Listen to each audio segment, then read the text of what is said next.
तैमूर की गंदी नीयत और गंदे इरादों का अब ईमान को खुलकर पता चल चुका है कि वो क्या चाह रहा है मुझसे। अब तो घर वालों को भी सारा कुछ पता चल चुका है कि ईमान के साथ तैमूर क्या करता फिरता है और घर वाले अब ईमान को यहाँ से निकालने लगे हैं। ईमान ने भी सोच लिया है कि मैं ये घर छोड़कर चली जाऊं अपने माँ बाप के पास। यहाँ पर तैमूर आता है ईमान के पास और ईमान से कहता है कि ईमान, तुम जो इतना एतवार कर रही हो आहद पर, आहद तुम्हारे लिए कुछ भी नहीं कर सकता।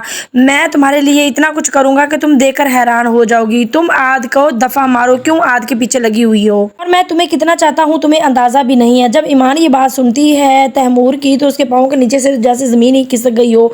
वो तैमूर को यहाँ पर धक्का देती है और फिर तैमूर कहता है कि ईमान, तुम्हें क्या हो गया है। ईमान यहाँ से जाने लगती है तो तैमूर कहता है कि तुम्हें क्या ज़रूरत थी सबको सच बताने की और अपने आप को बदनाम करने की। जब मैं तुम्हारे साथ हूँ मैं सब कुछ खुद संभाल लेता। और यहाँ से अब चली जाएगी अपने माँ बाप के पास और तैमूर कॉल भी करेगा ईमान को कि ईमान, मैं तुम्हारी एक मुस्कुराहट पर पूरी दुनिया लुटा सकता हूँ और तुम जो हो आद आद करती फिरती हो। दूसरी तरफ दिखाया जाता है कि जो लैला है वो भी ईमान को ताने मार रही होती है, कह रही होती है कि हम यकीन तुम पर कर लेते, जिस तरह से तुमने इल्ज़ाम लगाया है तैमूर पर। अगर कोई और होता तो हम यकीन कर लेते, लेकिन तैमूर ऐसी हरकत तुम्हारे साथ बिल्कुल भी नहीं कर सकता।